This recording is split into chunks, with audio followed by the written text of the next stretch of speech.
సూర్య భక్తి టీవీ ప్రేక్షకులందరికీ కూడా స్వాగతం సుస్వాగతం. నా నమస్సుమాంజలు. ఈరోజు పంచాంగము 22వ తారీఖు జూలై 2024 సంవత్సరం సోమవారం. శ్రీ క్రోధీనామ సంవత్సరం, దక్షిణాయనం, గ్రీష్మ ఋతువు, ఆషాఢ మాసం, కృష్ణపక్షం. సూర్యోదయము తెల్లవారుజామున 5:56 మొదలైతే సూర్యాస్తమయము సాయంత్రము 6:48 వరకు ఉంది. ఈరోజు తిథి పాడ్యమి. మధ్యాహ్నము 1:10 వరకు ఈరోజు తిథి పాడ్యమి నడుస్తుంది. ఈరోజు వర్జము రాత్రి 2 గంటల నుంచి తెల్లవారుజామున 3:28 వరకు ఉంది. ఈరోజు దుర్ముహూర్తము మధ్యాహ్నము 12:48 నుండి మధ్యాహ్నము 1:39 వరకు ఉంది. మళ్ళీ మధ్యాహ్నము 3:22 నుంచి సాయంత్రము 4:14 వరకు ఈరోజు దుర్ముహూర్తము నడుస్తుంది. నమస్కారం. మనము ప్రతిరోజు కూడా గురోపదేశము అనే కార్యక్రమంలో కొత్త విషయాలను మనం ప్రతిరోజు కూడా తెలుసుకుంటూనే ఉన్నాము.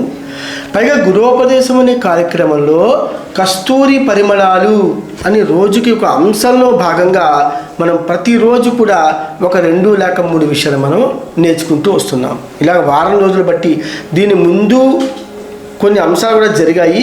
మీరు యూట్యూబ్ ద్వారా ఈ పాతవన్నీ కూడా ఒక్కసారి మీరు చూసుకోవడానికి అవకాశం ఉంది. మరి ఈరోజు అంశంలో, ఈరోజు భాగంలో మనం చెప్పుకోబోయే అంశము మదము గురించి చెప్పుకుందాం. మదము అనగా గర్వము, అహంభావము అని 2 అర్థాలు ఉన్నాయి. మదము అంటే గర్వము లేదా అహంభావము అనే 2 అర్థాలు కూడా వస్తాయన్నమాట. ఇవి మానవులందరికీ కూడా ఎంతో కొంత ఉంటాయి. పుట్టిన ప్రతి మానవుడికి గర్వం ఉంటుంది, అహంభావం ఉంటుంది, మదము, ఈ 3 ఒకటే అర్థాలు అన్నమాట. ఇవి లేకుండా ఏ మానవుడు ఉండలేడు కూడా. అయితే ప్రపంచంలో ఈ గుణాన్ని లేనివారు ఒక్కరు కూడా ఉండరు. ఈ విధమైన గర్వకారణాలను మనం కొన్నింటిని చూసి పరిశీలిద్దాం. అసలు గర్వం ఎందుకు ఉంటుంది, కారణాలు ఏంటి అనే విషయం మీద మనం కొన్ని పాయింట్లు ఇక్కడ మనం చెప్పుకుందాం అనమాట. ధనార్జన వల్ల కలిగిన గర్వము అంటే డబ్బు వల్ల వచ్చిన గర్వం అన్నమాట, అహంకారం. అది ఏంటో చూద్దాం. మానవులు ధనమును ఏ విధంగా సంపాదించినా లెక్క చెయ్యక ధనము ప్రత్యేకమైన స్థానాన్ని కల్పించడం వల్ల వారిలో ధనవంతులము అనే ఒక గొప్ప గర్వం వచ్చేస్తుంది అనమాట.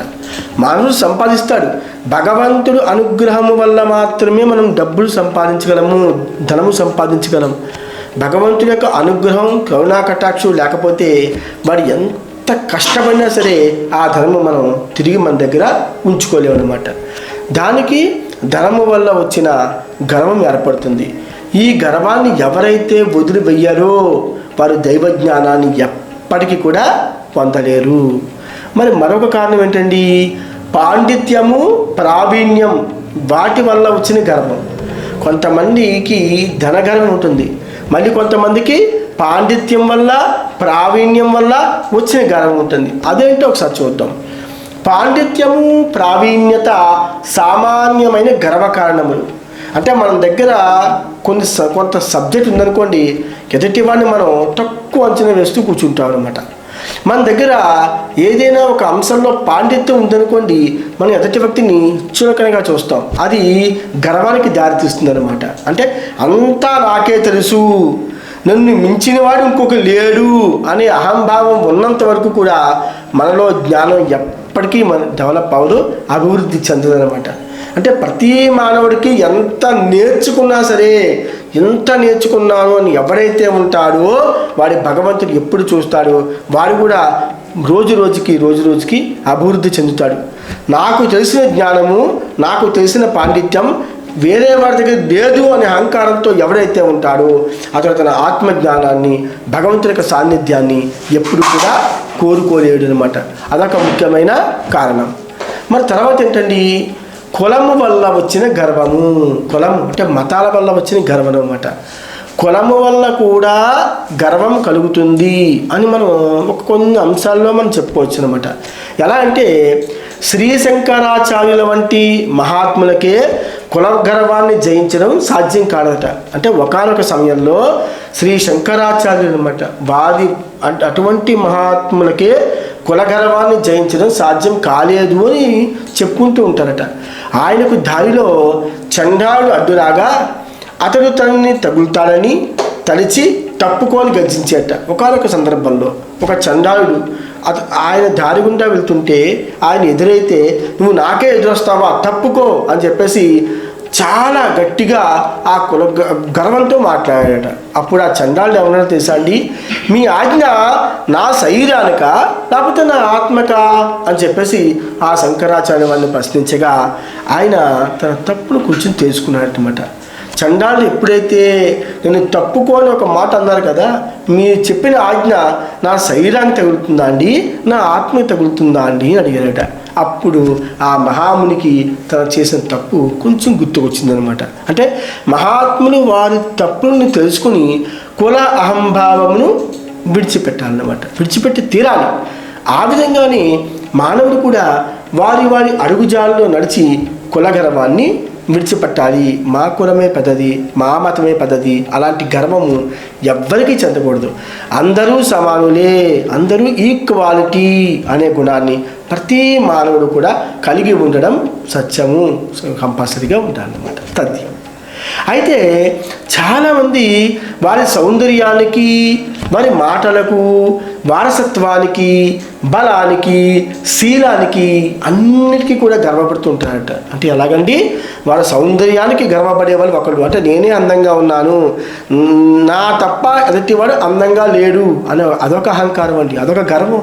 తర్వాత మాటలకు నేను మంచిగా మాట్లాడగలను, నాలా మాట్లాడేవాడు ఇంకోటి ఉండడేమో, అదొక గర్వం. వారసత్వ బలానికి, మా వారసత్వం అంతా కూడా మంచి పాండిత్యం గల వాళ్ళే, చదువులో ముందున్న వాళ్ళే, వాళ్ళందరికీ సరస్వతి కటాక్షం ఉంది, మిగతా ఎవరికీ లేదు, అది ఒక రకమైన గర్వం. శీలానికి గర్వం, మంచితనానికి గర్వం, మానవత్వానికి గర్వం. దీనివల్ల వారి ఇతరులను చాలా తక్కువ వారని తక్కువ చేసి మాట్లాడుతూ ఉంటారన్నమాట. అదొక గర్వంతో సమానం, అది పూర్తిగా గర్వం. అది దీనినే అహంకారము అని మనం పిలుస్తూ ఉంటాం అన్నమాట. మనిషికి మానవత్వం ఉండాలి, కానీ ఎట్టి పరిస్థితులను కూడా అహంకారం అనేది ఉండకూడదు.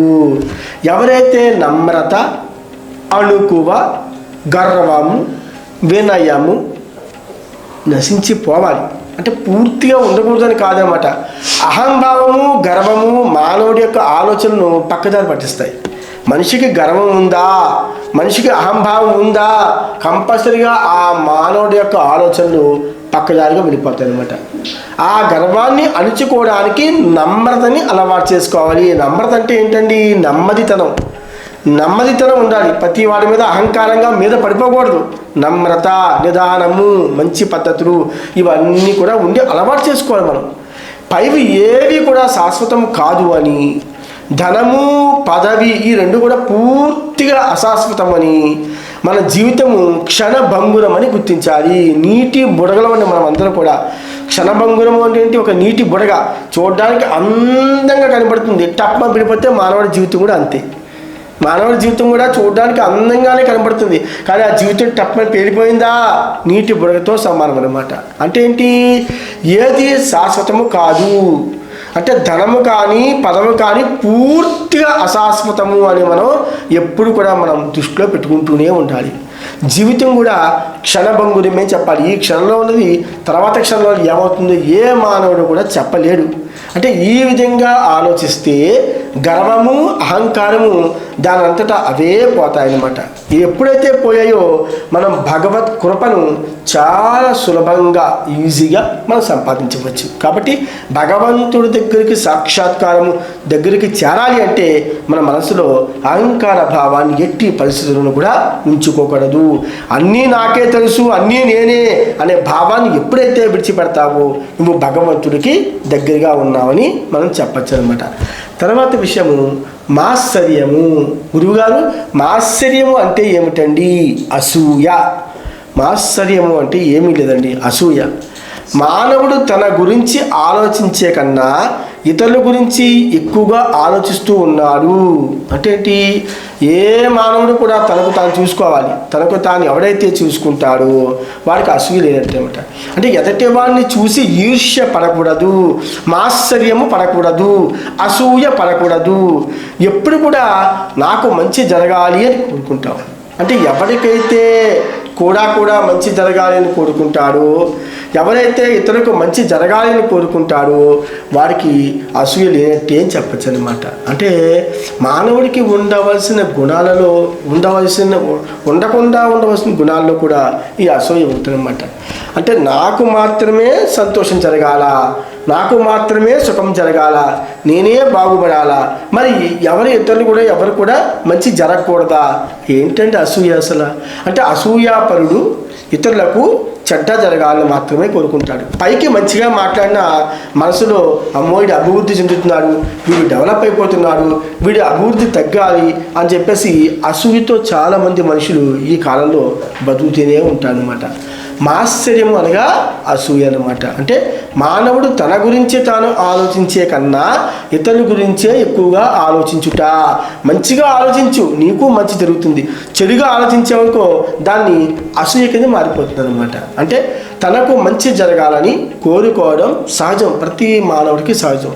కానీ అసూయపరుడు అలా ఉండడండి, ఇతరులకు చెడు జరగాలని కోరుకుంటాడు. మనకు మంచి జరగాలి, ఇతరులకు చెడు జరగాలి. అది అసూయాపరుడు యొక్క లక్షణం అన్నమాట. ఎవరికి మంచి జరిగినా వాడు సహించలేడు. దీనివల్ల అసహనం ఏర్పడుతుందండి, దుఃఖం కలుగుతాయండి. ఎప్పుడు ఏడుస్తూ ఉంటాం.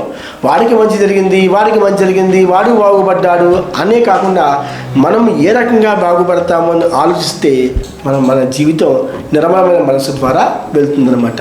అంటే మనసుకి అసంతృప్తి కలుగుతుంది. ఎదుటి వాడి మీద పడి ఏడిస్తే, వాడి సుఖ సంతోషాలు చూస్తూ మనం కూడా ఏడిస్తే మనకి మనసు ఎప్పుడు కూడా అసంతృప్తికరంగానే ఉంటుంది. నిత్యము కలవరంతో ఉన్న మనస్సును ఆధ్యాత్మిక ఉన్నతి కొరకు చేయు సాధనములు ఏం చేసినా ఫలించవు. ఒక పక్కన దండం పెట్టుకునే ఉంటావు మనస్ఫూర్తిగా, వాడు ఎవడో చెడు జరగాలని కోరుకుంటావు.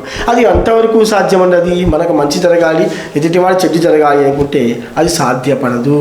మన మాత్సర్యాన్ని పోగొట్టడానికి ఆత్మ పరిశీలన చేసుకొని తోటి వారిపైన గౌరవం, ప్రేమ ఈ రెండు కలిగి ఉంటే మనం మదమాత్సర్యాన్ని ఈజీగా జయించవచ్చు అనమాట. చాలా అతి సులభంగా జయించవచ్చు అనమాట.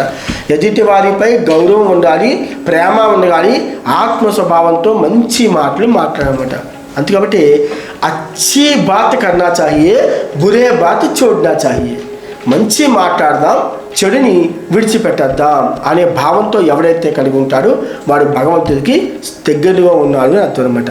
ఈ పైన చెప్పిన అరిషద్వార అన్నిటిని కూడా భగవంతుడి దశకు మరుచుము. పైన చెప్పిన అన్నీ కూడా విడిచిపెట్టి ఎవరైతే భగవంతుని చేరుకుందని అనుకుంటారో వాడు కంపల్సరిగా ఖచ్చితంగా పవిత్రతను సంపాదించి యత్నములో అరిషద్వారాలను జయించుట ప్రథమ కర్తవ్యంగా భావిస్తూ ఉంటాడనమాట. దీనివల్ల చిత్తశుద్ధి అంటే ఏంటి? మన ఆత్మ శుద్ధి కలిగి దైవానుగ్రహాన్ని పూర్తిగా పొందుతాం. కాబట్టి మనిషికి మదమాత్సర్యాలు ఎప్పుడు కూడా ఉండకూడదు అని చెప్పేసి మనం ఈ సందర్భంలో ఈరోజు మనం చెప్పుకున్నాం అనమాట. మళ్ళీ రేపటి అంశంలో మళ్ళీ కొత్త అంశాలు తెచ్చి మాట్లాడుకుందాం. అప్పటి వరకు నమస్కారం.